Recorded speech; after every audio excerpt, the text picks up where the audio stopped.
Hello and welcome to another episode of the Uncommon Energy Podcast. On this week's episode, we'll be chatting about and breaking down the results from the Barcelona special event this past weekend. Maybe a little bit of a surprise deck winning the whole thing. And we will also talk about the Curitiba special event taking place this weekend down in Brazil, down in South America. We will talk about Pokemon taking some legal action against the producers and makers and sellers of counterfeit cards on websites like eBay and Amazon. Kind of a big news story there. We'll talk about that and our thoughts on it. We will, of course, have Guess That Flavor Text, everyone's favorite segment of the podcast. And then we're going to close out this week's episode by chatting about Pokemon Scarlet and Violet 151, set to release this Friday. We're going to chat about the new set coming out and 5 cards that we personally are excited to try out, things that we think are going to be solid.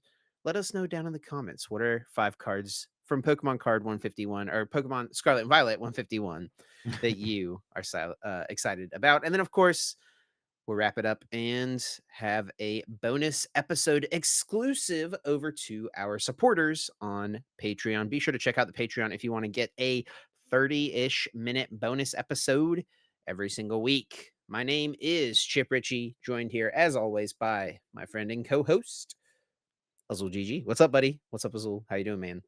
I'm doing pretty good, Chip. Had a pretty standard week, I guess, in terms of content creation. I'm looking forward to the next couple weeks of that, or I guess like about 2 weeks. Then we're gonna get ready for. I got a lot of traveling in October. We got Peoria Regional, Sacramento Regionals, and then I got TwitchCon the week after that, and then the week after that is Toronto Regionals. So I got 4 weekends in a row of travel entering October. So I'm enjoying the lack of travel right now here towards the end of September. But it was a fun week. I did do a VOD review of the Barcelona special event over the weekend. Actually, VOD review day 2 with Grant Manley, which was fun to have someone else on there to talk Oh, about that's cool. the gameplay and the action and stuff like that. So it was good. Yeah, but it was cool to see. It's cool to VOD review. I enjoy it's so much more fun to do it live than, like, an actual VOD, and I'm gonna try and do that with, was it Curitiba? Is that how you pronounce it? Curitiba, yep. Curitiba this weekend. It sounds like there's supposed to be a stream. I asked my chat a couple times throughout last week, and they I seemed think to I say, saw a yeah. tweet about it Was today. there a tweet too? Yeah, I Yeah. think so. For Barcelona, the time zoning of it all is, like, not good for me because the stream would, like, start at midnight and then go to, like, 9 AM. I'm not trying to stay up from midnight to 9 AM to live VOD or to live review something like Barcelona, but Curitiba time zone would be a little bit better for me. I'm not sure when it exactly starts, for me or what time zone stuff is happening. But yeah, I'm definitely gonna be yeah, I see your tweet. I see the tweet now. Yep. Definitely gonna be trying to watch that one live this weekend. Maybe not all of it. I'll probably miss some of the first couple rounds, but I'll get like the be able to watch the more important rounds as it happens. But yeah, what about you, Chip? How was your week? Yeah, pretty good. I actually took a trip this weekend. I went to Vegas with a group of friends. I've never been to Mhm. Vegas before. Had a pretty good time. Wait, It was a actually, bunch. I Yeah, swear we've talked I've before about literally you never been to being Vegas before. Yeah. I do. I swear we've talked about you being to Vegas before. Like, I'm Nope. not even capping. Really? Nope. Oh, Never been. okay. Never I been. swear. All right. It was super cool though. I had a great time. Hung out with some friends, played some Pokemon, did some Vegas-y type things. You win big? What's up? Did you win big?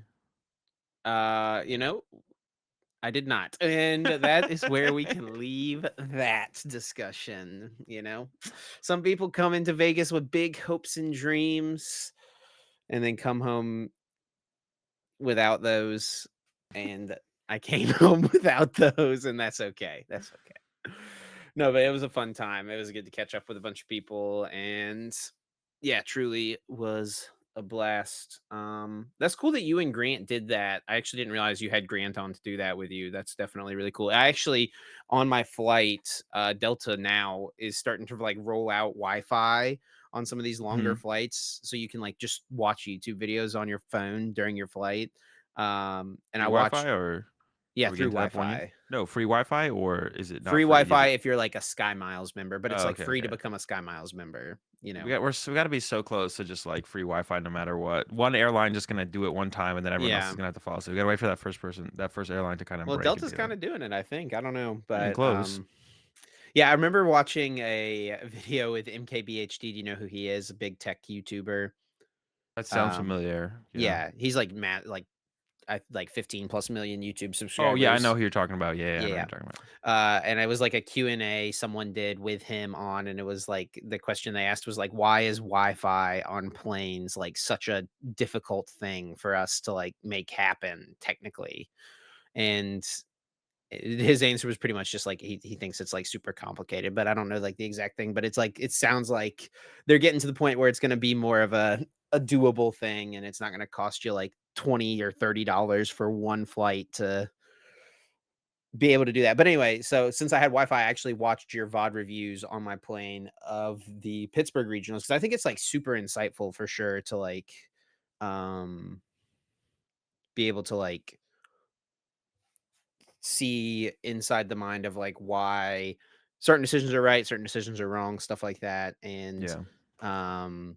just like good breakdown, and I'm sure, like, for the players who are getting their matches reviewed by you, it's like like, literally like a free coaching session, like, you people wanna get on stream, just because they, like to be on stream, but they should really want to be on stream because Azul can review their match, and they can, like, get feedback and learn how to become better, like, that's honestly maybe one of the best selling points of getting on to the broadcast, so but yeah, it was cool. It's cool to I'm excited now to go back and watch you and Grant. I hope Grant didn't like go in too hard on anyone for making too big of mistakes. But Yeah, maybe, like, um I'm generally pretty, like, straightforward and, like, harsh myself. I did the air quotations for anyone who's right. listening. Yeah, I wouldn't say it's, like, too harsh, but, yeah, I'm never, like, going after the players personally or anything like that. I never say anyone doesn't deserve to be there, anyone's, like, specifically, like, bad, but we all make mistakes, and that's just what I'm kinda there to talk about. But it's Yeah. fun to do it with, like, someone else there for sure. Yeah, it's not my it's, like, some of my most popular content when I stream it. It's not my most popular content when I re-upload it to YouTube, but the people Yeah. who do like it, and that's something for anyone who's listening, check out my YouTube channel, Azul GG and Azul GG2. That's where a lot more of it makes it up on my secondary YouTube channel, but some of the more interesting rounds, Or or on the like higher VODs play. channel. That's where I watched it. Yeah, on my I like yeah, or on the VODs channel, but it's like cut up a little bit better on my secondary YouTube channel. If you guys want to check that out and check out the VOD review Azul's a man of many breakdown. channels. Yeah. Oh So look, check it out over look at there. that plug in the podcast channel on the VODs channel.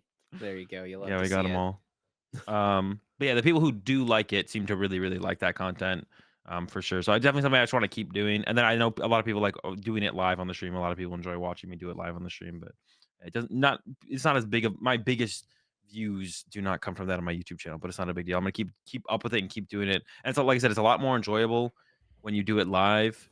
Because like, you do know like kind of who has already won the tournament when you're doing the VOD and stuff Yeah. and stuff like that. So like there has to sometimes be some certain outcomes when you're like talking through lines of play. It's like okay, they need to whiff this, and because I know they win this match, the whiff probably happens. So, Yeah, but when it's live, it's a lot more suspenseful and stuff like that. So I'm for excited to sure. hopefully be able to do Kurochiba live this weekend. I just noticed in the tweet that we're looking at here, they didn't plug the Twitch channel. It might be in the replies. It's probably just on the Copag YouTube channel or Yeah, but Twitch channel. that's a like how do you not plug where it's gonna happen? You're like all this is going down. Now it's up to you to find out where. Like Yeah, a I don't want to. little bit of an oversight potentially, Yeah, I'm but not trying to be that's a detective out here, but yeah, it's not that hard to find, I'm sure, but still. Sometimes whenever I see things like that, it always like irks me a little bit as a content creator because I think doing that, like making sure you plug things or tell people where to go, you should make it always easier for the consumer. That's something like I've learned as I've become a content creator. But I think I did just find the channel right now. Games, twitch.tv/games Copag. there you There's go. there's Pokemon in the logo. That seems like it's probably it. But yeah, making it easier for the consumer is definitely something you always want to do. So, but yeah, excited to hopefully watch that live this weekend. Well, with that all out of the way, let's get into our first topic on this week's episode. And it's going to be chatting about the results from the Barcelona special event. Of course, took place over in Spain this past weekend. Like I said, I was in Vegas and we actually had it on the TV in the house we were renting. But it was super weird. Like we're hanging out, staying up late. It's midnight, and then it's like the tournament's starting. Yeah. It just feels super. Yeah, the time zone difference is like from East Coast to EU, it's like 5 6 hours, but then West Coast, West it's just like yeah, that much more. So it's like, 9 hours. yeah, we're starting to go to bed and they're starting their day. It's pretty wild, um, but yeah, there it was a official live stream by the Pokemon Company International. We talked about this last week. They're going to be streaming all of the European events, which is definitely like a solid thing for the game overall. Like that they're investing in it. Maybe a little bit of a bummer because less rounds are streamed. I actually don't know. Did they stream everything day They two? I forget. Now that you mentioned it, I forget, to be honest. I'm gonna go look it up right now on my VOD. They did stream round 3. They started at round 3 in day 1. Um, so It looks like they did start in round 10 of day two. So that's actually yeah. pretty good. Yeah, so they did I they wish we did would do do more that. rounds. Yeah, that is weird, isn't it? Like that it feels a little bit off for sure that over in Europe they're streaming more rounds. They start at round 3 in day 1, but I think the bigger thing is like streaming more of the day 2 rounds for sure. Like if you I start in round agree. 3 in day 1, it's like kind of all right, who kind of like it's that much harder for them to even get a good quality match to throw on stream for round 1 and round 2, you know? So um yeah, so yeah, starting at like round 3 is definitely fine. I think overall in day like that's fine in day 1. But yeah, it's the day missing out on some of the day 2 rounds really kind of sucks. I had this kind of and like this comes up a lot. Now that we're here talking about their stream happening, I really think it is and some people like I saw someone like tweet out and I think it is important to like showcase newer players who haven't been on stream before, Yep. and stuff like that. But I think like it's also a pretty big deal to, like, put familiar names out there. I think it's more important. Like, Yeah. that's, like, should be the baseline to start with. Like, I've been watching a lot of CS:GO tournaments recently in, like, the mornings when I'm getting, like, ready before I start my stream and stuff. 'Cause a lot of Mhm. European CS:GO tournaments are happening, and there was one happening over the weekend, and this kinda, like, it hit me as, like, how important it is to have familiar names there. There was a CS:GO it wasn't a tournament, but I've been turning into the rest of this qualifiers, like, in the morning sometimes, but there was 2 teams I didn't recognize the names at all, and I was like, "Okay, I'm just not gonna tune in." Like, I don't know these teams. There was no big name team. But whenever there's been at least one of the 2 teams be a big name, I always tune in. But I was like, "I don't recognize these 2 CS:GO teams. Why would I ever tune into this?" And that kinda made me think, "Okay, like, how much does that apply to Pokemon and big names in Pokemon?" I was like, That has to still apply, right?" I would like and I've talked about it before, I like much rather tune into, a stream, and it's usually European streams for me because 'cause I'm playing at the North American ones. Like, if Stefan or Tord or, even, like, Fabian here, like, if I recognize Fabian's name there, I'm much more likely to wanna tune in and watch those streams. Yep. When it's just Joe Schmo versus Joe Schmo, it's like, especially in early rounds, it's like how much more do I care about this game? Not as much. Yep. But it's good when you get like a known player versus someone who it is their first time. But I don't know. It's something that's I've seen discussed on Twitter recently. Is just like making sure that newer players get their first time on stream, whatever it is, which is still good to have happen. But I think yeah, it's not bad to show the same names over and over and over again if it keeps viewers interested.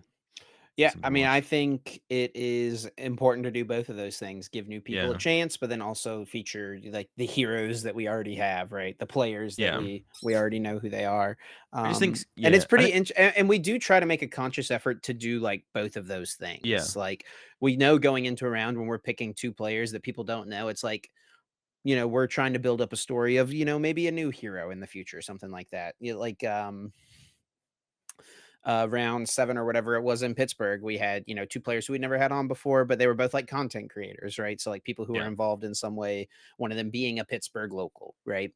Um, so it's like there's conscious efforts to do all those things, but it's also funny too because like I see all the posts and stuff like that, and it just like some people will see, the one round that we feature someone who they've seen 20 times and they're like, why are we featuring the same people over and over again? And then also some people will see the round of two random people that they've never heard of before. And it'll be like, why are we featuring these people whenever yeah. Tord's This playing in the tournament, yeah. So I mean, it just I have to take all of these things with a grain of salt as like one of the people who's involved with the decision making there because you just can't you literally you cannot please everybody. It's kind of just like a known Definitely. thing. Like in any line of life that you are doing something that involves something like this where you're trying to like appease a crowd, appease an audience. You're just literally not going to ever be able to appease everybody. But it's like Yeah. a difficult thing to understand and accept, because we try to do both of those things, but then it just doesn't matter because one round someone will say, "Why didn't you do this?" And then one round someone will say, "Why didn't you do this?" The Yeah. reality is there's a dozen great matches every single round that I would love to put on, but we only get to have one, you know? Yeah. It just kinda hit me that's like, oh, it's like this like, it literally like, my mental process when I looked at the CS:GO tournament that was happening was like, "I don't wanna watch this because I don't recognize a name that's Mhm. playing right now." And I was like, "Oh," and then I was like, it literally happened in the moment, and then I, like, realized what just happened, and I was like, "Okay, this, like, makes more sense to me as, like, why it's important for to make sure you do put so it's like, just outside of people recognizing that the Pokemon TCG is being played, put a name in there as well that they recognize." Because I feel like I've seen way too many people discuss or talk about like it doesn't matter who you put on, people are still gonna watch. But I think it does matter. You do want like like the attraction of something, a cool deck, Mhm. or the one thing that you can always just jump to is like a name that everyone knows in the community as well. Yep. But yeah, just a little a little tangent there because that happened to me this week with that CS:GO game. I almost tuned into, and then I realized I didn't recognize either of the team names, and I didn't care, so I didn't tune in. Um, So I haven't watched a lot of this. We had, like I said, I had it on the background kind of a little bit yeah, this weekend, but didn't really watch it super in depth. Definitely wasn't like listening to the matches or anything like that. So I want to go back and watch some of that. Maybe I guess I'll watch your VOD review of it this week potentially. But um, one thing I did notice, and I saw people talking about this on Twitter, was kind of a change to the layout here from what we have over here in America. Is the energy supporter retreat kind of markers that were up on the screen for each of yeah. the players. This is actually something that they have on the streams over in Japan. They've had for a Mhm. long time, a little indicator so that, whoever backstage can signify, and that way it helps both the audience and the players, or I guess not the players, but like, helps the audience and like the casters stay up It's to actually date right there. on The what's players can happening. touch the The energy players can supporter touch, and yeah, yeah, retrieve yeah. things. Like, if they just reach up and over, they can actually interact with them. Right. Um, yeah, But I yeah, think what did you it's think? What did you think of this like addition to the show? for me, I'm not a huge for me, I could go without it. Whether it's there or not doesn't really matter too much to me. I do catch myself sometimes not realizing if they had done one of those actions before.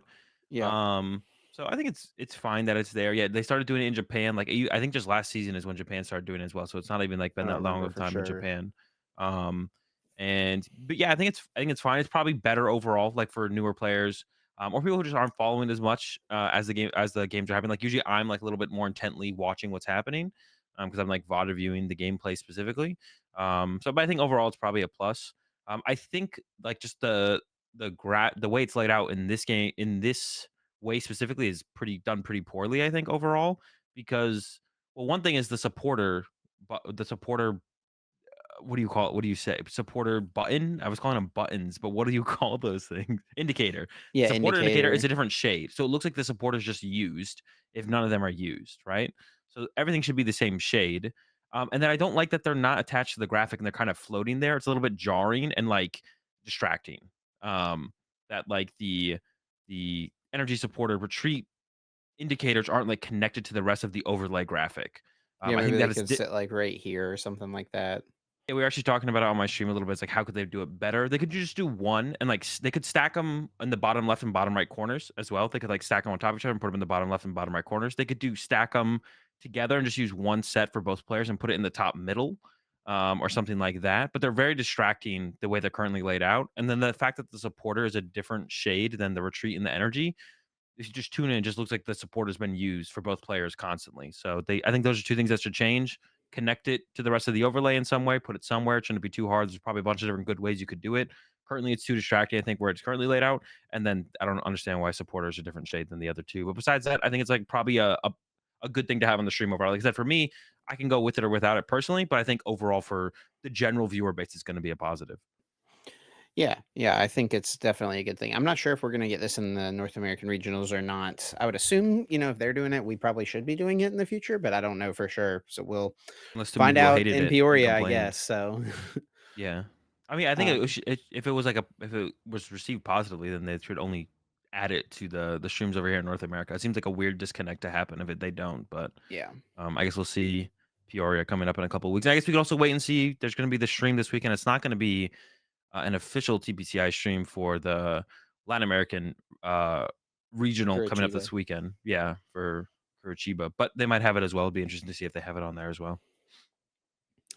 Well, let's get into the excuse me, get into the results of the actual event itself. It was won by Francisco Santiago, who was playing Rapid Strike Urshifu Intellion. This is Oh no, sorry, what am I saying? I was gonna say, is this the Yeah, first one big win for this NAC. deck? But no, it won NAIC, That's right. obviously. Um but I mean, ever since Cyrus won with the deck, it was already on the radar when Cyrus won with the deck, but Yeah, kind of ever since then, it's still just hung around as a popular enough deck. And I think it's kind of just one of those things that it just takes them hitting the right matchups, dodging the Muse and the Lugias, and hitting everything else that takes that for someone to, just make a deep run with it. And if it hits the right bracket in top cut, I mean, we see the rest of these top cut decks, Lost Box Gardevoir, it's pretty yeah. solid matchups across the board for the deck, right? Yeah. It is definitely a little bit more of a matchup based deck than a lot of the decks in the current meta. A lot of the current meta decks are a lot of 50-50s across the board. Urshifu, even with the Mutex, we see the Mutex are here, the Giacomo and the Spiritomb in here. For Francisco. Gives you a chance against Mew. Not a very good one if the Mew player knows what you're doing. And then your Lugia matchup is literally atrocious. And Lugia was pretty close to beating the Gardevoir in top four, so it was almost like a guaranteed dub for Lugia if they had gone past that. The matchup is so hard for Rapid Strike to beat. They have to if Lugia plays Serena, it's basically over. So and the Lugia player was rocking the Serena, so it's very close to potentially being a Lugia dub overall. But Agardi did make it to the finals and got pretty easily dismantled from Francisco. The draws weren't great for Michael with the Gardevoir, Mhm. but the matchup is just really, really good for Rapid Strike unless you like brick early and the Guardy player gets a little bit of time. But this was one of like Francisco was like one on like turn four with like back to back yoga loop plays, like not like yoga looping twice in a row, but yeah, it was like it was like pretty much it was cool to see because it was like Rapid Strike at its finest, kind of, or at its maximum potential in the first game at the very least. The second game wasn't quite as ridiculous with the combos, but it was still quite a bit. Yeah, so cool to see Rapid Strike getting a win. It makes me wonder, moving forward, we're gonna see it like increase in meta share even more. I think it was something like 6% or so in Pittsburgh. I mean, it just does have good Lost Yeah. Box and Gardevoir matchups, right? And as long as those decks remain popular, it makes you wonder. Something to note here, missing from this top eight, a couple of kind of prominent decks. No Lost Tina, no Maridon either. hmm Yeah. No Lost no Maridon. There was the Charizard popped up pretty popular overall. I mean, yeah, I guess comparatively, it was on the top 6 most popular decks. Lugia was not there, and that probably led to Rapid Strike a little bit more of Rapid Strike success potential. Was Lugia was not in the top 6 most popular decks in the tournament, which is yeah, like I said, the deck that Rapid Strike does not want to hit. I believe Miraidon was on there if I remember correctly. But Charizard was also up there. Charizard was up there at like 8%. It was the 6th most popular deck at the tournament, and that's like something Miraidon really doesn't want to see. It's really hard to want to KO a Charizard with anything but Raichu, and then if you do KO with a Raichu, you expend like basically all of your energy and play to do so, and then if you have a follow-up Charizard, you kind of just fall apart. And then also, I mean, if you look at the top 8 specifically, Lost Box, Gardevoir, generally favored against the Miraidon matchup. Lugia is a pretty close matchup against Miraidon, and then Rapid Strike. I'm not too sure on, to be honest. I don't know if it's favored or unfavored for the. I assume Rapid Strike is probably favored, but like they do have a way to one hit KO the Urshifu through the Raichu, so I don't actually know about that one, to be honest. But yeah, Miraidon missing, Lost Tina missing. To be honest, to me personally, that seems reasonable. Lost Tina getting even a top 8 at Pittsburgh was probably a fluke, to be honest. Well, there's still a couple here in the top Or 16. Looks like far. three in top 16, a few more down in the top 32.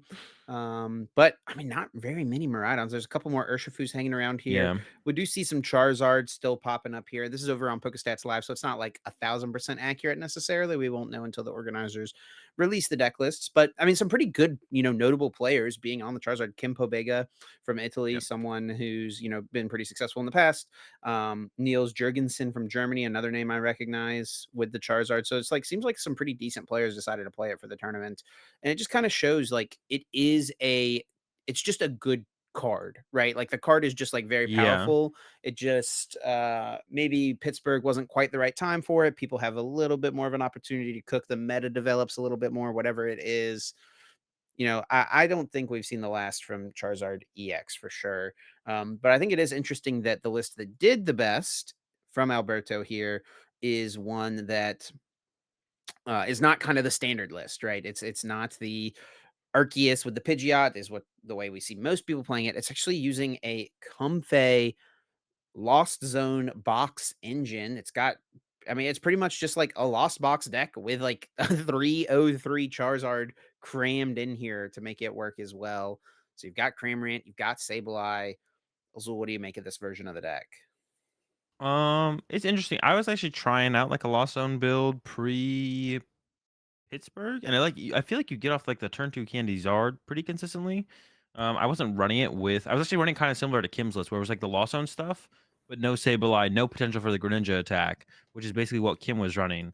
It was just like Lost Zone plus Zard, and that's it. And it felt pretty consistent.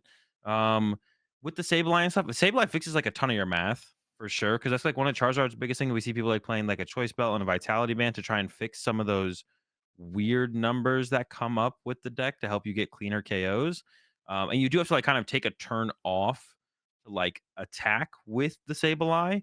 But when it fixes like not the numbers for just like your next knockout with Charge Up, potentially like a future knockout as well, or especially against the Gardevoir matchup, being able to get like a double KO on them, one hit KO in a Charge Up, they have to definitely like put a ton of damage on something to be able to get one hit KO on a Charge Up. Then you can clean up with Sableye after that. I feel like Sableye is such a powerful Pokemon. You got two powerful Pokemon. I mean, it definitely makes the deck powerful. And then you even have like the ability to utilize like the Greninja and stuff in there Yeah, the as two well. water So energy is kind of crazy. yeah, only two gates as well. So how consistent are you gonna be able to utilize the Greninja? Not often. I think Alberto even tweeted basically I think he said that he was like lost owning a water energy more often than not, and that just made his opponent have to play around it. Like just kind of like representing the threat of it was more of an impact than actually utilizing it. It seemed like. I mean, if they don't respect it, throughout a game, you don't have to get that lucky to pull it off by like a turn 3 or turn 4 potentially. So you'll be able to get there eventually for sure. I actually found the is this the day one? Yeah, I found the day one percentages for decks. It was 16% Lost Tina, 13% Gardevoir, Screenshot it and 11% send Lost it here in Box. Discord and I'll show it. Okay. Good call. We do see it was 3 Lost Box in the top 8 as well. None of them getting much farther, probably due to the Charizard and the Urshifu in cut as well. Like, those seem like 2 pretty miserable matchups, honestly, and especially if the Charizard I mean, the Charizard having, um does the Charizard having Sableye, like, make the matchup that much worse even? For what deck, sorry?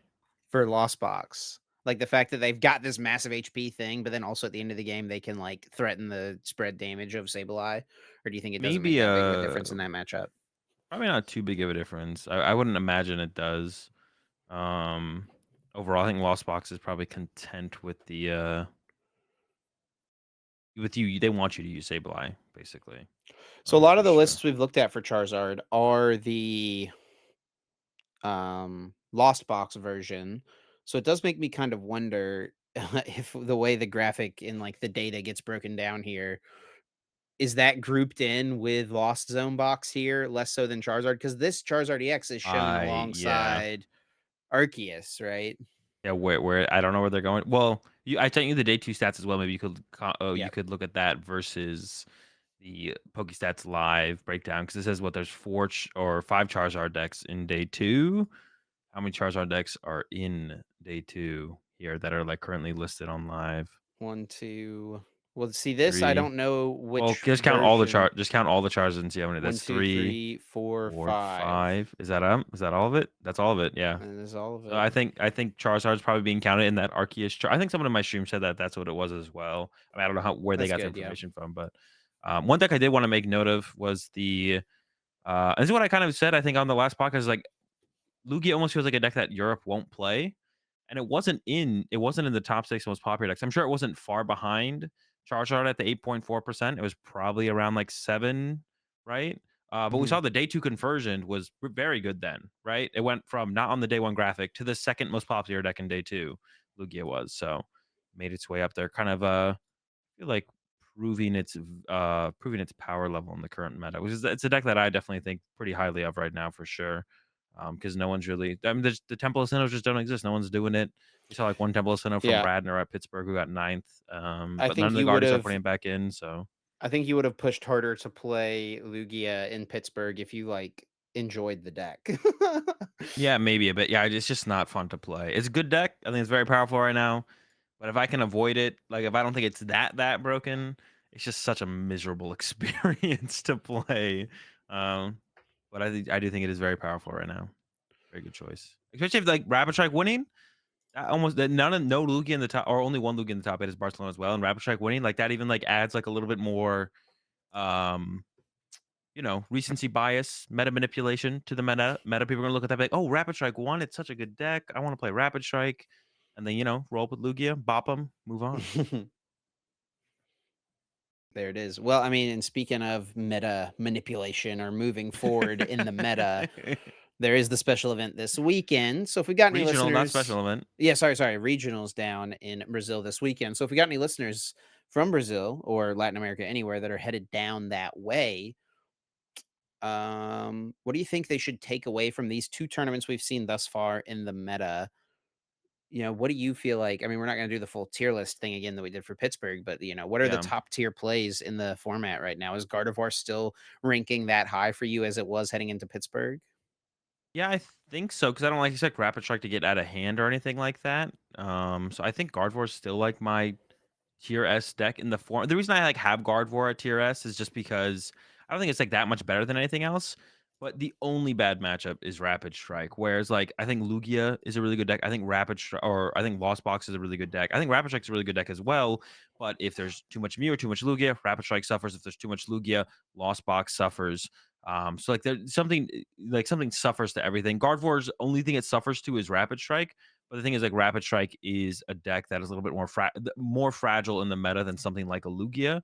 So if you have a bad matchup against Lugia, it's something you're going to consistently have to deal with. Having a bad matchup to Rapid Strike, it's like you can definitely kind of figure out when Rapid Strike will be popular enough where you should truly ever worry about it as Gardevoir, which I don't think will ever happen in the meta. So I think most decks are just good plays right now. I think I wouldn't, like, overly probably invest too much. Like, if you've been practicing with the deck leading up to this regional over in Brazil, over in Latin America this weekend, I wouldn't, like, all of a sudden suddenly start panic testing a Charizard deck that you saw do well at Barcelona this weekend. I'd probably just stick with your play, and make good on the time you've invested so far, because that's, like, Pretty really the good just only. advice in general, I think. Yeah, don't, like, panic start testing a Charizard deck that you thought was cool from Barcelona. Just stick with what you kinda got going so far. But I think the meta is still pretty about where it was.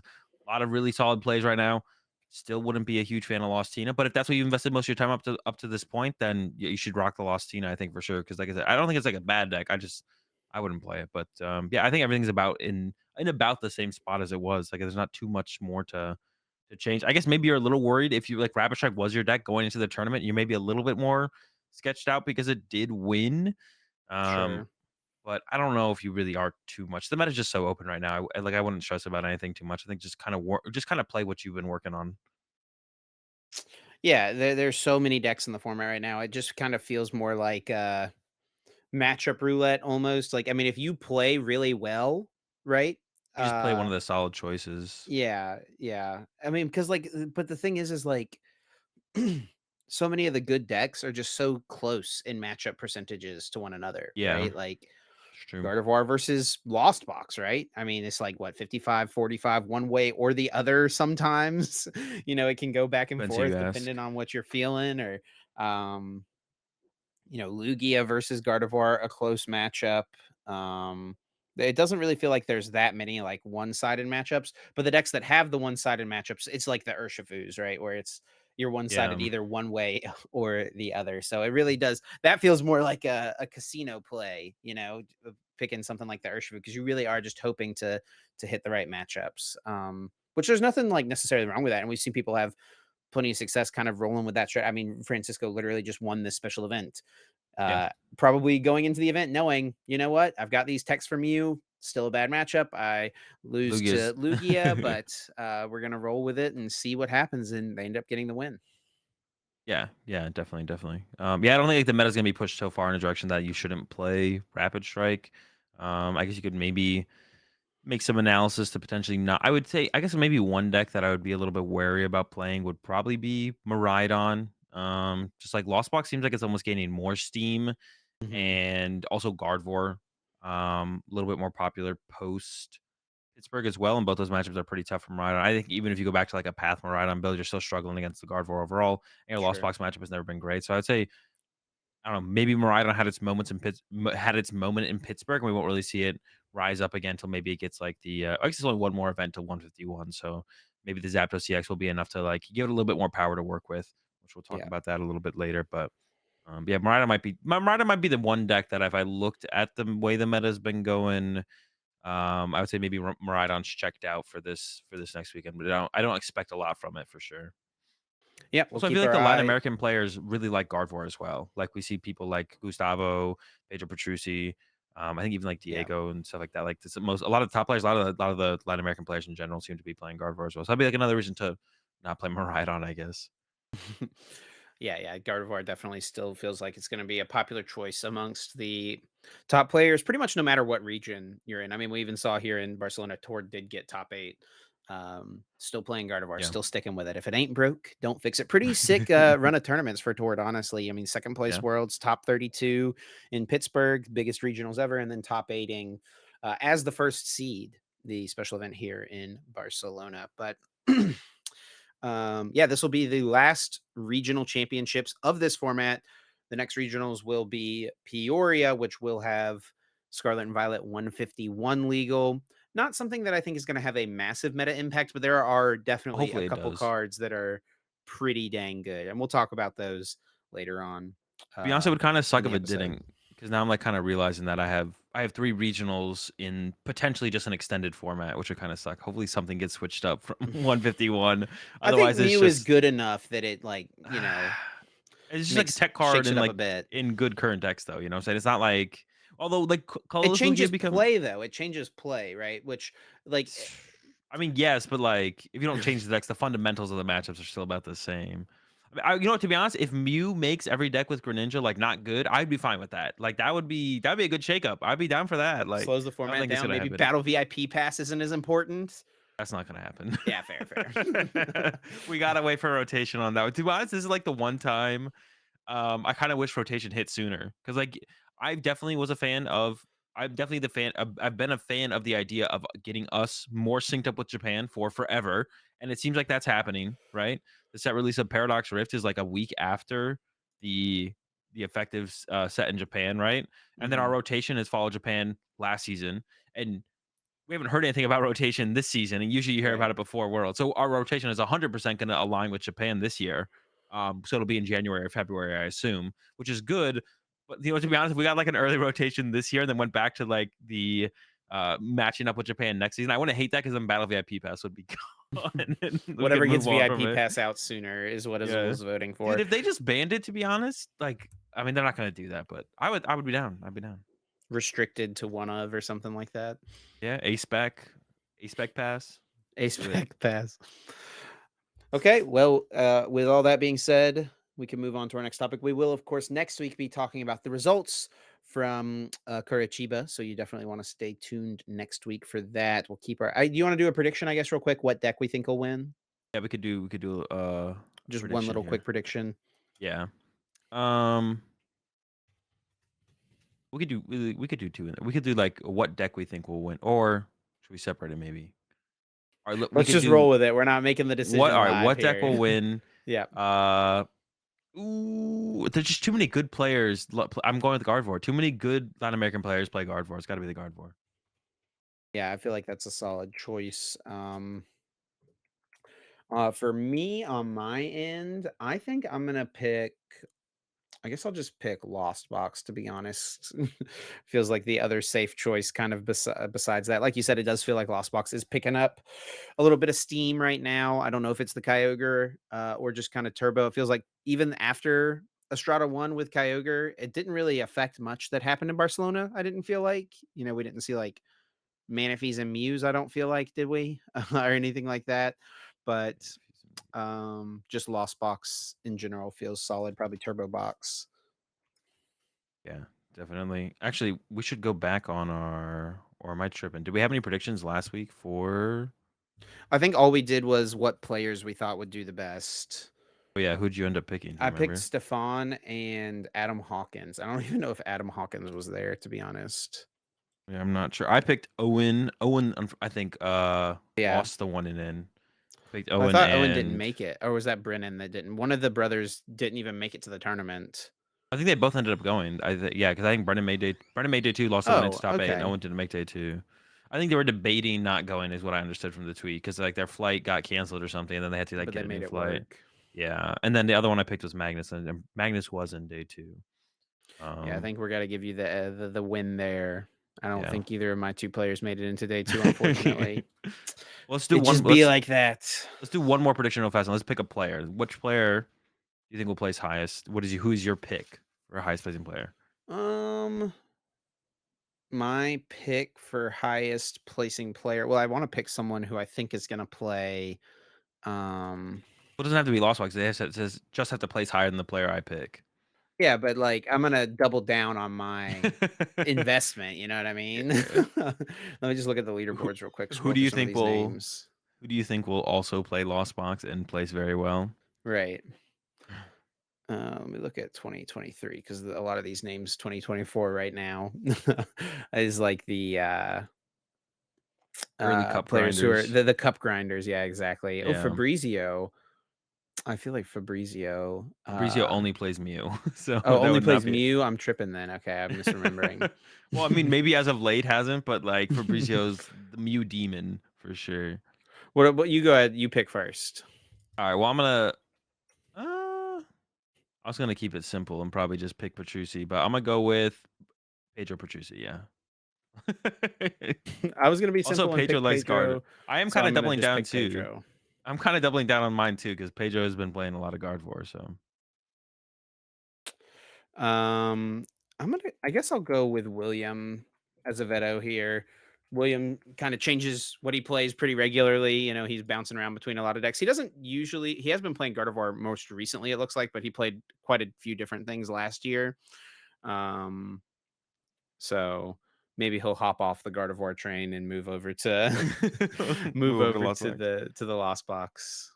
All right. Well, we each got a player. We each got a deck for the tournament this week, and we'll see how it all plays out. I'm excited to hopefully watch it live. I mean, there's a stream, so I should be watching it live. I don't know what time it starts, but that's the plan. You'll figure it out, buddy. I believe in Yeah. you. It'll probably be they're like 1 hour ahead of Eastern time, I think. Okay. Yeah. So I'll miss the first couple rounds, but No, wake up early, rise and grind, nope. buddy. Come on, get in there. I'll probably start my stream about like 10 a.m. my time, but All right. Well, we can move on to our next topic here. This is something that was reported by Poke Beach, and it was that Creatures, which is the company in Japan that makes the Pokemon trading card game, designs all the cards, all those good things. Creatures has announced that it will be taking action against those who sell counterfeit Pokemon cards on auction platforms in Japan, for example. They name replica Pokemon cards and metal Pokemon cards. It does specify here in Japan, so it does make me wonder, like, hmm. if this is gonna really have much of an impact on what's happening in America right now. But like, if you just hop over, let's go to like Amazon here real quick, and you type in Pokemon cards, which is what 90% of like parents and grandparents are gonna do. Yeah. I'm actually not seeing. I feel like I usually log in here and I see like all these gold cards, the ones that are mentioned here, like this metal Charizard VMAX that's pictured. I'm actually not seeing it even here on Amazon right now, but um, not uncommon to see these things popping up. In like kids binders and stuff like that, like multiple times. I've got kids in my neighborhood that have come up to try to trade cards at the house here and stuff like that, and um I'll look through their binders and have to break the sad news to them that this like page of 30 metal cards that they have, they're not authentic Pokemon cards. Are cool looking for sure. Yeah, that's yeah, it is. I see. I mean, yeah, just in Japan, so I don't know how much TPCI cares about this, or if creatures would ever, pressure TPCI to care more, I guess would be like a potential question as well. But yeah, just cracking down in Japan. I mean, it makes sense, right?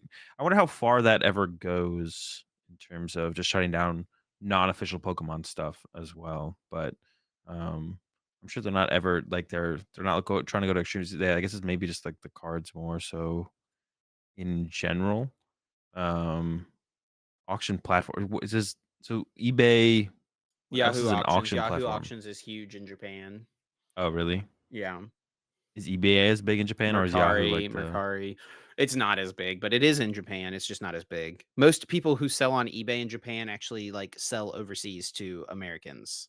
Okay, makes sense. Yeah, Yeah. or to the rest of the world, I guess. But Yeah, um, it's interesting to see them cracking down on this. I just wonder where this like potentially leads. Is that something where they care more about this in outside of Japan eventually as well, like over here in Europe and America and everywhere else, or is this something just like where is it a problem also in Japan, or is it just something where they finally just been like, you know what, we're kind of sick of them taking our cards. But they say like specifically they name replica and metal Pokemon cards. So it's like almost cards that are like put out there as not real Pokemon cards. Um as opposed to like what am I thinking with that? Where am I trying to go with this? Maybe there's nowhere as for me to opposed really to go people with who are this. trying to like pass them off as authentic, you know? Yeah, yeah. It's like they're trying to get rid of people who are like purposely making fake Pokemon cards and putting them out there as fake Pokemon cards, as opposed to people who are making fake Pokemon cards and trying to put them out there as real Pokemon cards. But maybe they Yeah. already tried. Maybe they've already been always Well, shutting that stuff down, and this is kind of like the. It's like we know you're not making a real Pokemon card and you're not advertising it as a real Pokemon card, but we don't like that, so now we're also shutting yeah. this down as well. I mean, it definitely feels like the type of thing that can like it's just kind of a bad look. It could be It can brand leave a damaging, bad right? taste in like, imagine you're a parent or grandparent, you buy these cards for your kid, because you And think, you know, that you got a good deal on eBay or Amazon or whatever it is, you think they look cool. You get them for your kid, the kid loves them, thinks they're awesome. They go take them to school, show them to all their friends, come back home sad because they found out their cards aren't real, you know? That yeah, just they kinda come back leaves your home. a bad taste in your mouth as the person buying the Yeah. cards to, like, ever even want to buy any cards in the future, you know?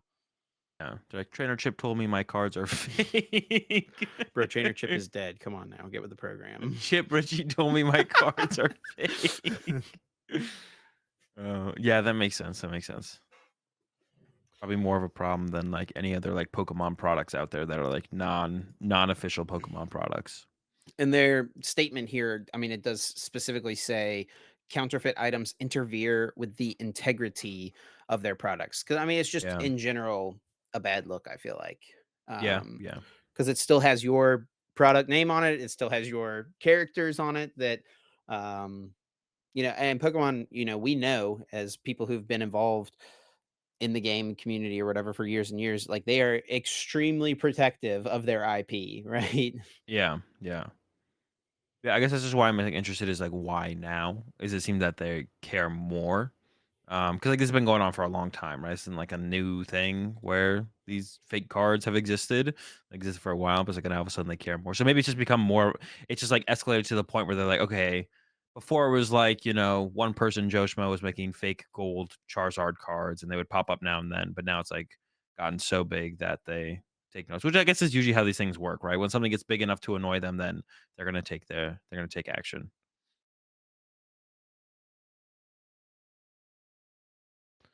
Alright, Chip, you're muted. I know My what you're bad, my talking bad. about. One of the things I did see in the Poke Beach comments here was someone saying that they hope this doesn't like impact people who sell like custom Pokemon cards. So like Yeah, I've seen that. Have you ever seen that before where it's like someone will make a custom Pokemon card that's like someone's pet or something like that, or you know, a full art trainer card of themselves, or you know, a friend of yeah. theirs, something like that. Give it as a gift. Or when Um, people do, like, I guess these would be a little bit different. When people, like yeah, this would be different when people, like, paint on the cards and kind of extend the artwork of a card to, yeah, like, that's a cover the little whole different card. Yeah. too, altering the existing card, right? Yeah, I think that yeah. all those things for Pokemon feel like they're definitely like The other things are, like, they less maybe don't love malicious. it, but this is like the counterfeit cards is definitely worse than those things. I feel like at least. I don't Yeah. know. I mean, all the things that you just meant to definitely feel way less malicious than Yeah. something like this, right? Where it's like they're trying to and also, like, they're trying to put out a product that, like, trying to more so pass as a Pokemon card. and trying to make a profit off of it, as opposed to someone being like, saying, for sure this isn't a real card because you're the trainer on the card, so it's not real for sure, right? So Yeah, no, people who are doing those things, they're not trying to like pass them as authentic Pokemon cards for sure. But yeah, we just wanted to kind of give an update here on something that felt like a little bit of news happening in the Pokemon world. We'll see if maybe this extends outside of Japan in the future. Maybe TPCI will make well, I don't think see the thing is like I don't feel like TPCI would make an announcement that says like we're cracking down on this. I think they would just do it, you know? it Like would we probably get out that something would probably get out on eventually, and there would be like a an article on Poke Beach where it's like this has been happening more. This is like a stance that it seems that TPCI is making. I feel like, um, or maybe they would. Yeah, would TPCI ever do an announcement? Now you got me thinking about that. Would TPCI ever do like? Yeah, I don't think they would announce it, right? That would sounds like it would just start no, I think they're happening. just sending out cease and desists, you know. Yeah, yeah. It would maybe get out there. We'd maybe hear about it that it seems like Pokemon's going after, Mhm. or TPCI is going after people for having fake cards or distributing fake cards. I guess more so than anything. Yeah, I don't And think part of me is yeah, I don't. almost wondering if this is like kind of already happening because I'm like just like scrolling through. I just typed in like Pokemon cards on eBay and Amazon, and I used to every time I would do that, I would see a lot of them, and now I'm seeing less of it. I do see it a little bit here, like here on eBay. Let me pull it up here on the YouTube video for everyone. We see this like Pokemon Gold foil pack 55. Like this is all like gold fake cards, right? Here's Yeah, like a fake gold, like, and they're selling it as like a isn't metal that Mario card. I feel Kart like if you real? click on I yeah, thought the there is a Mario Kart real is real. version of this card, yes, but, like, this person is Oh, selling this, like, gold-plated version, and I feel yeah, like even in the description, they have to say something like, you know, not a real. it's not yeah. It doesn't really say anything about that. They are really upselling it though. The cards are beautifully designed, featuring vibrant colors and intricate details that truly capture the essence of the Pokemon characters. The gold metal gives the cards a premium feel and makes them stand out from other Pokemon cards. So I mean, to that sentence right there almost makes it sound like they're trying to like say it's like a better than real Pokemon card, you know? Yeah, you thought your Pokemon cards were good, but I made my own Pokemon cards and they're better. Right. I mean that's like whoever wants like the best the gold Pokemon cards. Yeah, it's funny. You always just add gold to something if you're trying to make it more premium. Yeah, I'm actually just like looking on Etsy now that you mentioned all the other Yeah, ones. that's another There's big marketplace that has a lot of these yeah. things, but all right, well, we just wanted to give that update. We'll keep our eyes on it. Maybe TPCI makes an announcement. Probably not though, but yeah. Well, maybe you'll see less of these popping up in binders in the future years. Who knows? With that Yeah, being said probably though, no, best go for the ahead. kids. Probably best for the kids. So Chip or Trainer Chip doesn't or yeah, Chip Richie doesn't destroy their dreams, telling them they have fake Pokemon Gotta cards. break it to them, let them down easy. Let them down easy. Yep. All right. Well, let's move on to our guess that flavor text. But before we do that, we of course do need to give a quick thanks to the sponsor of the podcast, Dragon Shield. Huge thanks, of course, as always, to Dragon Shield for being a sponsor of the Uncommon Energy podcast. Dragon Shield makes some of the best card gaming and tabletop gaming products and accessories on the market, including sleeves, binders, deck boxes, and so much more. And they actually sent Azul and I some new sleeves. They've got a couple new colors out and their new Halloween sleeves, their artwork sleeves as well. Azul, you got the boxes here. You want to show everyone? Yeah, for anyone who's watching on YouTube, oh, they're a little bit hard to see because my camera doesn't have autofocus on. But the new colors, Justice and Truth.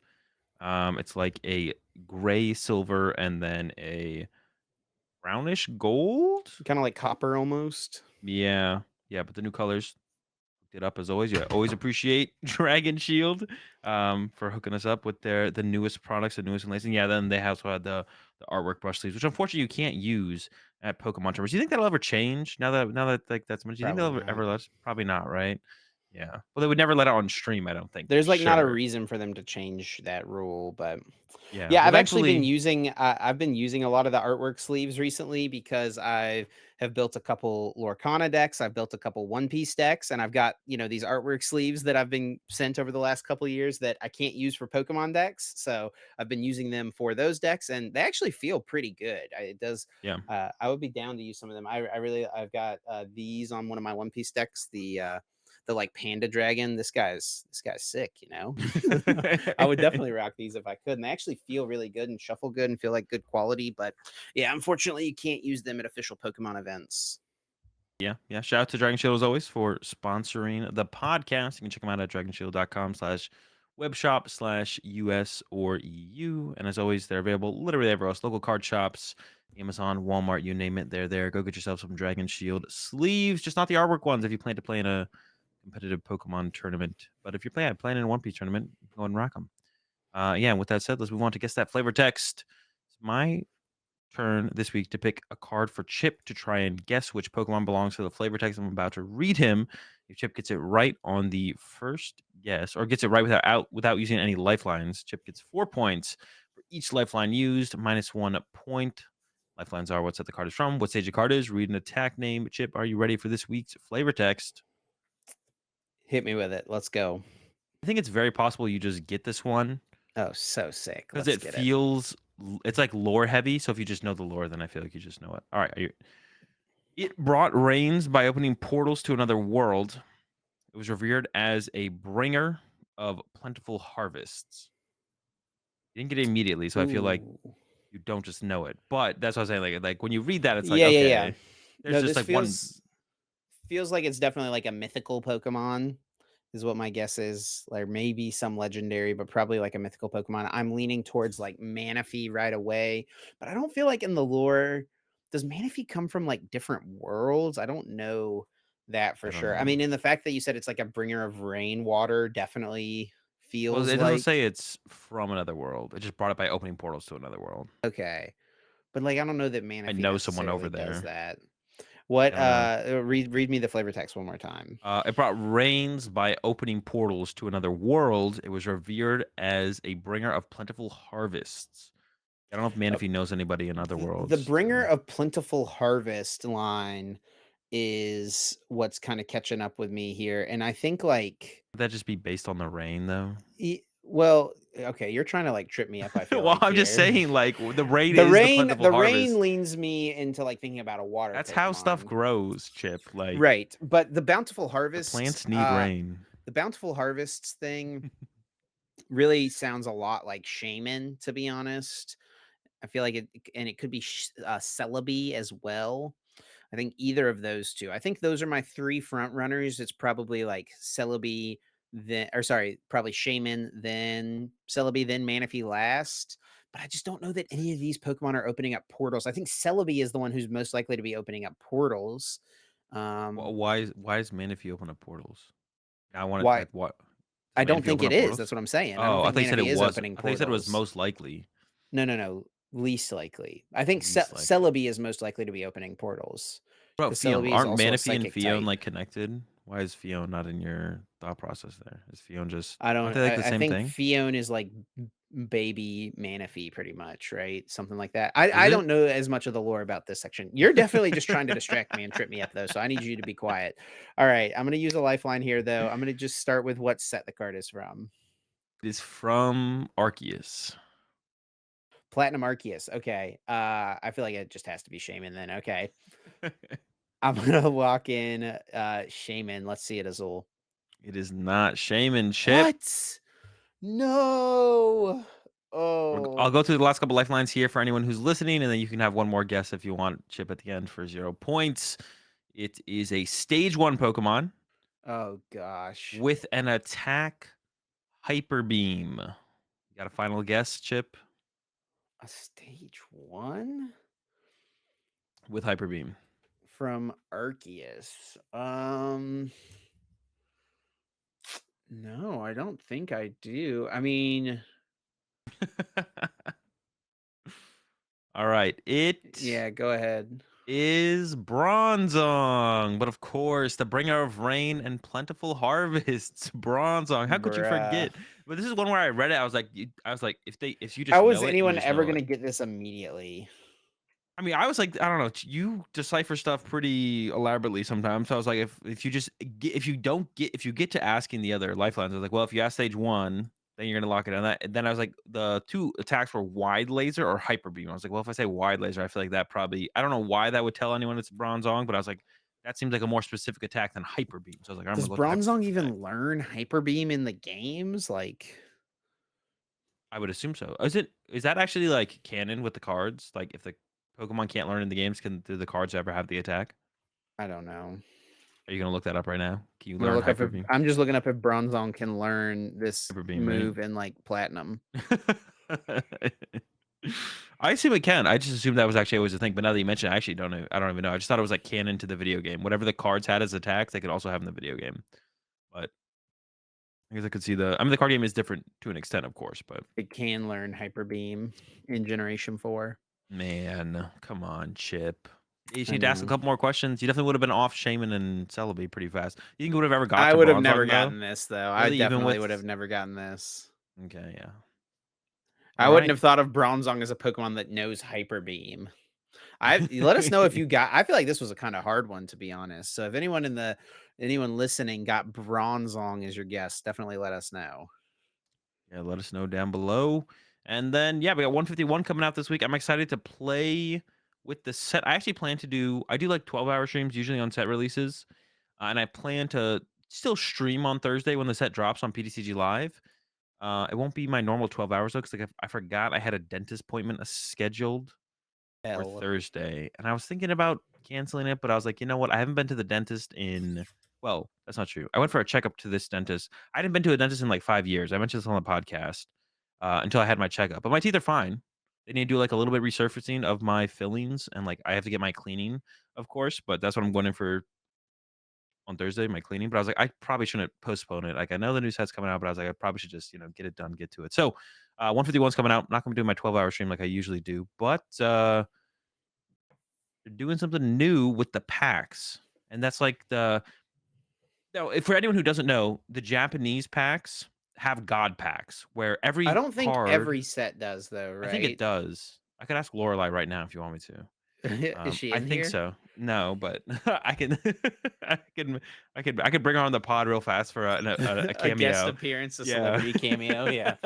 Yeah, let's um, ask her real quick. I don't think every set does. I'm not 100% sure, but yeah, Lorelai will definitely know. For those who don't know, Azul's girlfriend, she like streams and does box breaks and stuff like that for all the new sets and Japanese and English and like yeah, lots of other card games and stuff as well. So she definitely she's an she'll expert know. on the subject. But yeah, Danny O tweeted out a picture of an English pack, said it took him 1,500 packs, but they do exist, confirming the existence of a quote unquote God pack. So not every single card in the pack is like an ultra rare level Which card, is which is what what it Japan's would God be over packs in are. Japan, but there is a full evolution line in the pack. So it makes me wonder if it Of the only alternate art exists things. for the 3 starters, right? Is it just like a Venusaur, Oh, Blastoise, probably, yeah. I've Charizard only thing? seen them. I've seen more besides Danny's photo, and they were only ever Charizard or Blastoise. I think it's the first time I've seen the Venusaur, but it's always just Charizard, Blastoise, or Venusaur. I'm pretty sure. Yeah, so the 3 alt arts kind of combined in one single pack. Definitely like a cool little chase thing for sure, right? Yeah, definitely. And I For think the people who are interested in it, obviously this is not like you're not going out competitive. and cracking Yeah. packs looking for this, But but to be honest, if I'm opening a pack and I rip it, that's pretty sick though. Still, like that'd be is quite hype. cool. Yeah, because like yeah, God packs. Like I think they exist in every Japanese set. Maybe we can just Google that and find out. But I mean, we've never had any kind of God pack thing ever in an English set. I don't think. Um, so it's cool to see it finally happen here in 151. And hopefully something they continue to do with it with at least special sets. Although I think it'd just be cool to have them. It would just be like I don't know. It just doesn't seem like it's worth. It's just like not that big of a deal to include them with like every set release. But like I said, I don't know how they even do them in Japan. But I'm pretty sure for Japan it's like literally every set. I'm not sure though. Yeah, but definitely a cool thing. I mean, you can see Danny. Danny's like a seller, vendor, and so he's got his product early to like stock his singles and stuff like that, I'm sure.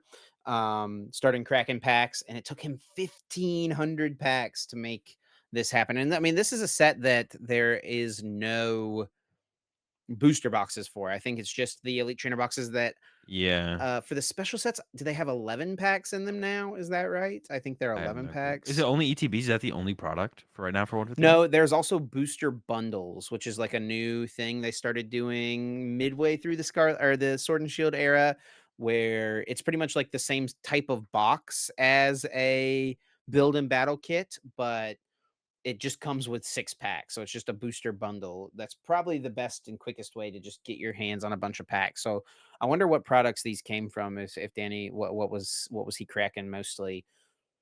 But that is, Good. regardless, no matter what product he was cracking, that is a ton of booster packs opened up, a Yeah. ton of product opened up to get to this point.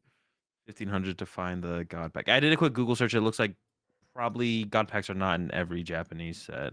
Wow, Probably just some of them classic. more. Chip All was right. right Well, and Azul was wrong. but Okay. it's cool to see them finally enter a set in the Pokemon over here outside of Japan in the Pokemon TCG. So, and hopefully they continue to do that for us in some way in future, like special sets or whatever. Having those kind of God packs, it's just something cool. It's a cool thing to have. And I think it's like specifically the way they did it with the lines is specifically cool. You get like the full Yeah. alternate art line. Oh, yeah, that's super sick without a doubt. So yeah, I mean that's just a cool thing we wanted to share, something to maybe look out for if you get some packs this weekend to crack. I'm gonna try to pick some stuff up maybe this weekend myself. I know Azul will not be, but I like to Hey, go might. open up a yeah, okay, right, buddy. When's the last time you went to a store and bought a booster pack? Like genuinely. So I did no, it's been a long, long. But I did like get the last. I did get a pack from Lorelai recently. I bought one of the Lord of the Rings packs from her that could have had the Dude, One Ring in okay, it. I'm talking about a That's it. Pokemon set. When is Well, the last yeah, but time that's you still s okay, okay. something. When is surely you can think of the answer to this. When is the last time you spent money on a sealed Pokemon Pokemon T. pack? Not like buying singles, obviously. When is the last time you spent money, like, at a store, online, whatever it was? Yeah, I mean, you're not ever just, like, checking out a Target and you're like, "Yeah, you know what? I'll throw $5 at a booster pack. We'll see what I get." No, I can't even like think of a product that I do that with in general. Nope, I can't remember the last time Like, I. even, like, X and Y era, maybe that far back? Did you Oh, buy an elite like trainer box for any set? no, I've actually never bought an ETB, I don't think. The ETBs, like, when That's ETBs came crazy. out, it was, like, past the time of me, like, going on my way to get products, Mhm. It was buying like the Pokemon end of TCG the black and products. white era. Yeah. Even, like, back I've been buying singles for, like, a while now, like, converted over to, like, to buying singles and, like, not ever buying, like, products for, like, a really long time now that I'm thinking about it. The last set that I remember buying, I think, was Furious Fists. That's, like, the You last bought some one. packs of Furious Fists? Yeah, at a Target, actually. Okay. So, So there you that's the last time go. I remember it, yeah. That set came out in 2014, so it's been almost 10 years, Azul. Yeah, it might have been that long, to be honest, like, yeah, I can't remember the last time. And the only reason I've ever gone out maybe past that to ever go out of my way to buy a product was literally to get, like, a promo, like, one of the blister promos for Sure. something, but that's, like, not really just to just open Pokemon cards for the sake of opening Pokemon cards, but If there's like a $20 collection box that has like the Dragonite V promo or something like that, right? yeah, exactly, exactly. Mewtwo V Union. Mhm. Okay, well, we just wanted to kind of share some of that info about the booster pack, something to keep your eye out on if you're opening up some packs this weekend. But of course, we are mostly focused on the competitive side of things over here. So we wanted to talk about 5 cards that we are excited for. It's not necessarily like our top 5, but just kind of things that we think are going to be fun to try out, that we think have decent competitive potential, maybe, or that, are at least going to be fun to experiment with. And the first one here, Azul, that we wanted to talk about is Blastoise EX. I'm just going to read the cards real quick as we go through. For anyone who doesn't know what they do, Blastoise EX is a stage 2 water type Pokemon with 330 hit points, and it has the solid shell ability. This Pokemon takes 30 less damage from attacks, and then its attack for 2 water energy is Twin Cannons, 140 damage, or 140x. Discard up to 2 basic water energy cards from your hand. This attack does 140 damage for each card discarded in this way. Azul, what do you think of the Blastoise? Yeah, it's, like, tough. It's a stage 2. What are you gonna play it with is a question. The stats are just so high though, right? Yeah. 330 HP, effective 360, right? Like, for that first hit coming in, they're gonna have to do 360 damage. It's got, like, a path to the peak in There's play. nothing one-shotting this, Yeah, right? we're not Except for, getting 1 like, KO'd. Giratina V-Star. Yeah, we could get Requiemed. And then 280, right? You're knocking out the Tina V-Star back, right? You're doing 280, but 2 energy for the attack. Can't play Melanie with it. Are we playing Palkia V-Star? probably, and then you need the 2 water energy in hand. How are we getting them there? Chi and Pow maybe? We're just playing, like, Blastoise with some Chi and Pows and some switch cards, You got energy possibly. retrieval to get them Yeah, back, energy right? retrieval, superior energy retrieval, like, we have superior energy retrieval in the deck with B-Barrel maybe, and then you got Greninja, like, that gives you, like, draw for turn plus attachment plus 280, right? One superior does all that for you, so, I don't know, like, yeah, Blastoise, Palkia, Greninja, B-Barrel. Alright, we're cooking. Yeah, I mean, I don't think it'll be great. In Japan, it hasn't popped up yet, as being, like, a seemingly, like, a deck. At, like, their last major tournament, nothing really popped up from 151 besides, like, the tech cards, no like main new archetype. So Mhm. from what we can tell from Japan, there's no main new archetype coming into the set, but I think it's one of the potentially more viable EXs to give a shot for sure. Yeah, like you said, stats just good. I mean, it just does like 280 for 2 energy Well, a attachments is little bit more. super, super strong for sure. Yeah, definitely. Maybe this gets better whenever Paradox Rift comes out and we get that item card that lets you ditch a card from your hand to go search for 2 energy, right? Yeah, That I could having a see couple of that being a those, big boost to something like this for sure. definitely, definitely, But definitely, yeah, this card definitely. definitely seems solid. Solid show, no pun intended. Okay. Next one is the deck that I think has the most potential to actually be an archetype, to make a new archetype. And this, like, initially in Japan, the thing is, like, our set lineup is just kind of set release is kind of screwed up a little bit, where it's like they had 151 before they had Obsidian Flames, but we're getting 151 after we have Obsidian Flames. So I don't know how much that changes the potential viability of some of these cards. Probably not by much. But the Arbok was one that, like, when Guardy and Lost Box were, like, by far the two most popular decks, Arbok looked like it lined up pretty well into both of them. It's got 270 HP. The first attack does 70 damage for 2 dark energy, and then your opponent's active Pokemon or the defending Pokemon can't retreat. And then for triple dark energy, this is like the big attack. It is 3 dark energy, but Dark Patch is in the format as well as Yep. Dark Ride to potentially recover them. Yep. 150 damage. Your opponent discards 2 cards from their hand. So you're not like completely hand locking people in the beginning of the game, but if you judge a Lost Box player and then make them discard 2 cards, that's annoying. And then at the end of the game, Iona to 2, Roxanne to 2, literally put them to a dead hand, right? And dark types, you want to KO most of the stuff in Gardevoir, and then want to KO most of the stuff against Lost Box as well. And if you do run up against like a Dragonite, Dragonite doesn't want to KO you, so you're going back and forth like a 2 KO. So now that we're kind of in a meta though, where Lost Box and Gardevoir aren't by far the two most popular decks, I don't know if Arbok is really going to be able to hang and have an impact like it potentially could have. Yeah, this card is definitely interesting. I think it is unfortunate that, like, obviously, I mean, it's probably a good thing that your opponent chooses the 2 cards they discard from your hand. If you Yeah. just got to, like, pick which 2 to rip out of their hand, that would be, pretty busted, but Look at yeah, their I think hand it's pick too would be good. Yeah. yeah, I think it's tough, for this to be super, super strong just because there's so many answers to it, right? Like, even something like Mew VMAX, I mean, they still have Hey, we got a Path to 2 the Peak other in play 3 too. cards in their hand after they draw for turn, right, if you judge them. Um, and you're not even one-shotting UV Max or Gardevoir. You're gonna need some modifier in there somehow, probably Defiance Band most likely, because you will definitely be losing the game, right? I mean, if the Gardevoir only has 10 HP left, then they can't retreat at that turn. So I think we're chilling with that one specifically because they can't accelerate and That's fair. it's locked up. But yeah, I mean, like a cool potential disruption deck, right? Judge Path, take away 2 cards, like, and then as the game gets later, start hitting with Roxanne's or Ionos. I don't know. Like, it definitely is a cool card to potentially take a look at, but the meta might be too the meta's maybe not narrow enough for it to have like the impact it could have for sure. And that's kind of one of the things with like the release schedule, right? Like the game is designed for the set releases to be Paldea Evolved 151 Obsidian Flames. And then our set release schedule switches that up, right? We got 151 well after Mhm. Obsidian Flames now. So, it's not the game, like these cards are supposed to come out first. And I'm sure the game is designed around that as well. But thankfully, like I said a little bit earlier, was just that our schedules are seeming to get more and more aligned as we are, going through the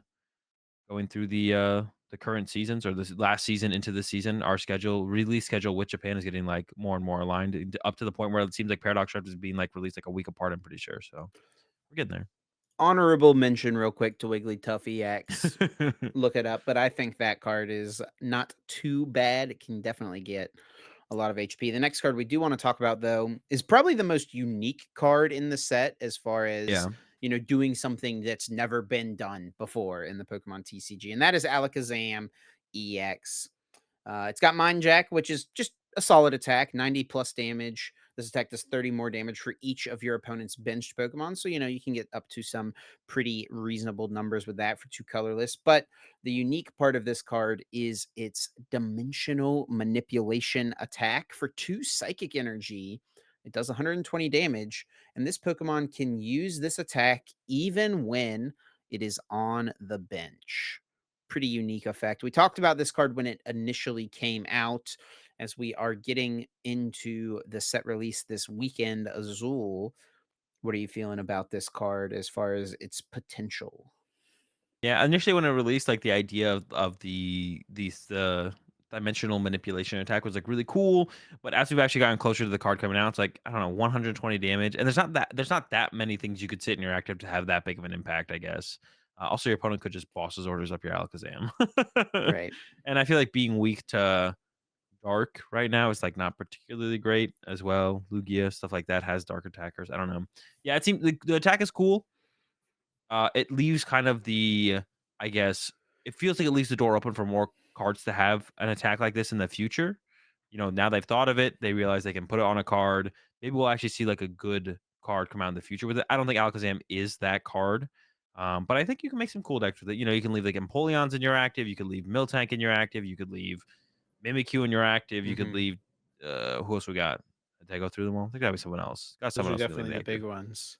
Yeah, so you can leave something active that makes it harder for your opponent to take a knockout, or just like slows them down. Something like the Empoleon V would do that specifically against like Lost Box decks. Is And then there you just anything in the format 120 like from a the bench. Mamoswine GL, that does like passive damage counters while it's active? I don't think so, right?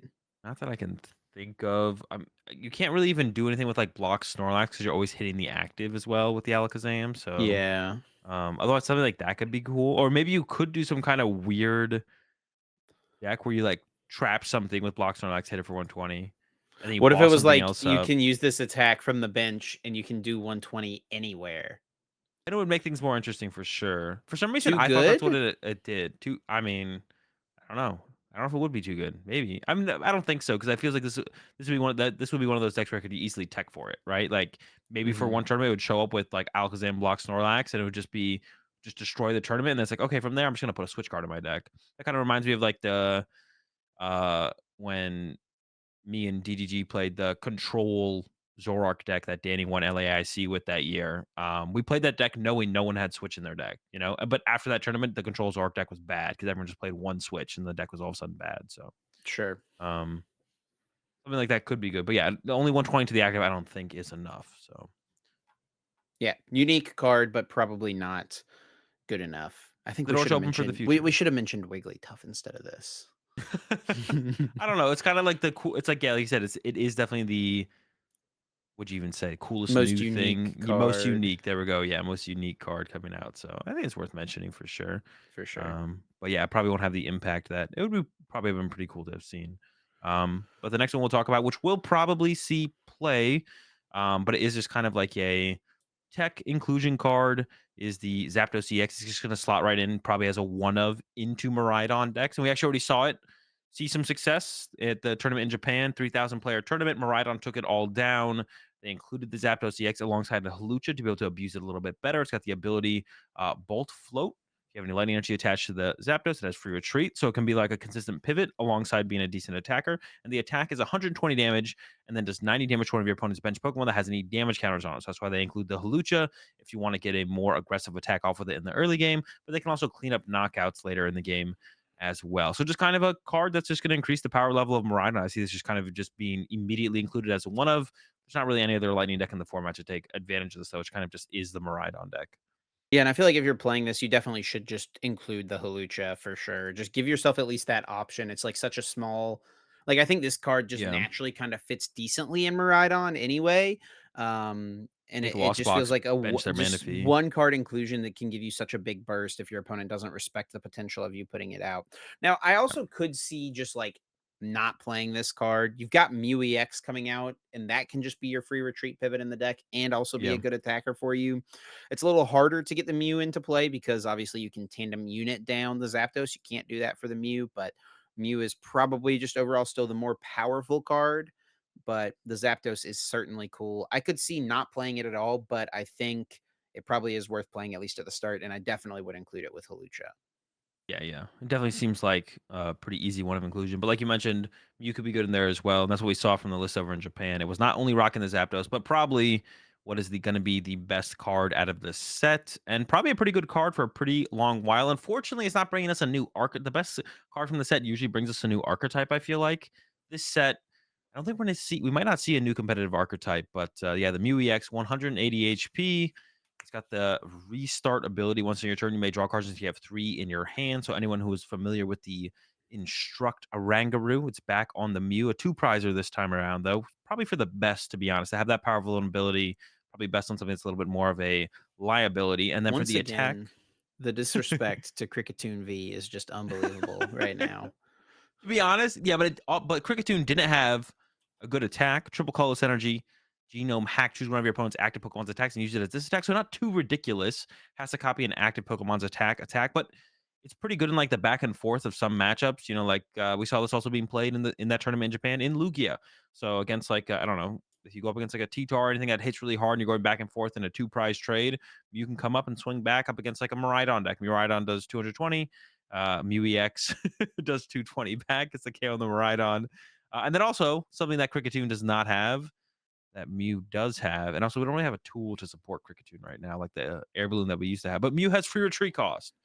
So it's a draw support Pokemon in the ability with a solid attack, a situationally solid attack that has free retreat cost, which makes it a consistent pivoting your deck as well. Yeah, Mew cards are always pretty good, and this one I think is the same. Definitely a solid one. Not a broken Mew card like Mew Mhm. VMAX, but a solid one nonetheless. Yeah, I was listening to the Tag Team podcast this week, and they were talking about this card, and one of the things they said is that this just like this feels more like a Mew card than something like Mew VMAX does, right? Yeah, Like Mew is the versatile Pokemon, and that was the name of that, powerful ability on the old Mew EX, and even the older Mew EX. It was the name of its Pokebody, versatile because it can just copy any attack in play. Now, this is a little more limited, only a copying your opponent's active Pokemon's attack, but it fits more in line with kind of just like the lore of what Mew is. It can learn all of the moves in the video game. Um, so it can just kind of fit whatever mold you need. Whereas Mew VMAX is just kind of like, yeah, okay, sure, it copies attacks, but Mew it's VMAX more limited was because it can only copy Fusion Strike Pokemon's attacks. yeah, I mean, you think about the good Mew cards we've had over the years, the Mew from Fates Collide that could copy basic Pokemon's attacks from the bench, the older Mew EXs. This just feels like kind of a I like that they made this card feel unique, but also similar to like the older Mew cards at the same time. You know what I mean? Like it would have been yeah, kind of boring if they just reprinted Mew EX, right? Which is literally something they did at one point. Mew EX got reprinted in like the middle of the X and Y era for some reason. Remember that like promo print that came out that made it legal again? yeah. Um, Yeah, Mew VMAX is just like really versatile at 1 hit KO when you're active with a different attack. But yeah, yeah, usually Mew cards are like more like utility support Pokemon cards overall, and this one is kind of fits that. like utility attackers almost, right? Yeah, utility attackers, or like we like a current Mew that we have with Mysterious Tail, Yeah, right? sure, sure. It's like a solid Pokemon that does something. I feel like Mews are always like solid Pokemons that do something. I guess like if you look back at like Mew Trick, Mew was a pretty big part of that deck, um, but it was still like a little bit more of a versatile sense than like what Mew V Max was. So yeah, it definitely feels. I guess I agree with that for sure. This Mew feels more like a Mew card, definitely. Without a doubt, without a doubt. So those are our kind of 5 cards that we're most excited for. A bunch of trainers we didn't really mention much here, but I mean, I think the big standout ones are definitely the energy sticker, a potential to accelerate an energy into play. People freaked out whenever Turbo Patch was announced way back when, Azul. I'm sure you remember. Yep. Um, haven't seen much panic about this one though, and it accelerates to anything, not just basic Pokemon. It does have to be the bench though. What do you Yeah. think about the energy sticker? I mean, yeah, I think yeah, people aren't freaking about energy sticker because we did have Turbo Patch, right? So yeah, Turbo Patch can attach to the active, but it had to attach to a basic. Energy sticker can attach to any Pokemon, but it has to be on the bench. So I think it would theoretically warrant the same amount of panic if Turbo Patch had actually been good, but Turbo Patch was good in one deck, which was the Turbo Vika Vault deck, and then rotation happened shortly after, and it was never heard of or seen ever again. So I think it'll give some life to make some decks that were otherwise just kind of bad a chance to be like played, but they won't make anything good as far as I can tell for sure. So I don't think Energy Seeker is that good of a card. It'll just make some decks like it'll make some decks that were like truly unplayable, just kind of fun to play now. And then I think one other trainer. I mean, there's a few good ones in here, but kind of the main other one I'd like to mention is the Erica's Invitation. Feels like a pretty good control card to me. Yeah. Your opponent reveals their hand, choose a basic Pokemon you find there, put it onto their bench, then switch that Pokemon to the active spot. So I think this card is like not that good in most things, but I think it would be this will be a card that's played in very specific things. So like, you know, I think back to like this something like this would have been super good in like ADP, right? Because people went out of their way to not bench things that Yeah. had low HP that could be targeted super aggressively. So if there was like a aggressive deck like that in the format, maybe this card could be good in something like that. But then also it kind of just naturally feels like it fits into a control archetype, right? Yeah, definitely. It's kind of like a combination of what is that card called back in the day that you look to your opponent's hand? Captivating Pokepuff. Yeah, Captivating Pokepuff plus Boss in one card as a supporter. But yeah, not something that's like truly. I mean, to be honest, I this doesn't seem like terrible to include in like a deck that like is a more aggressive, just like attacking deck, like a Lugia or a I Gardevoir. mean, Like, if your opponent's bench is full, you can't play it. If your yeah, I'm thinking opponent more doesn't have like any basic Pokemon, you it's can't do It's more so anything with like your it. opponent doesn't have like a two prize Pokemon in play, and like specifically against Lugia, this could be really good because Lugia like purposely tries to go out of the way to not bench two prize Pokemon, and then all of a sudden like you got to hold them in your hand, right? So then all of a Bonk a sudden you can hit them with Luminion, the yeah. That's what I'm saying. Like maybe this could maybe be like a one of in some more aggressive decks, but yeah, like probably a will just Mew be like VMAX. yeah, probably will just be like a yeah, I don't hate it. Put it in a Mew deck. Play Echoing Horn and Erica's Invitation. You just tackle them from both angles. It's like either you bench the Pokemon or you discard it and I Echoing Horn it, or you keep it in your hand and then I hit you with the Erica's Invitation. Or So I it's could in see their it, but deck and none of your cards do anything. that's fine. You're going to lose anyway. So you had to go through one for one of your outs. And if those don't work, you were losing anyway. So, okay. It's Erica's Invitation or bust. So we may as well play it and hope they have something in their hand. But yeah, let us know down in the comments what are the cards you are most excited for from Pokemon Card 151. There's still plenty of other unique cards in here that we didn't mention, but those are the kind of standouts to us, at least at the moment. Azul, any other honorable mention you want to give? I mean, I've shouted out Wigglytuff enough times, I feel I like. think it would just be Rigid Band is the other one. The other item card that I think is like potentially going to see a lot of impact. Stage one Pokemon takes reduced 30 damage from attacks. Um, it seems pretty powerful overall, to be honest. Like just a powerful tool card And you for know what you stage can one put it Pokemon. on? You know, you could put four of them on. No, A stop. Reveroom, Stop. baby.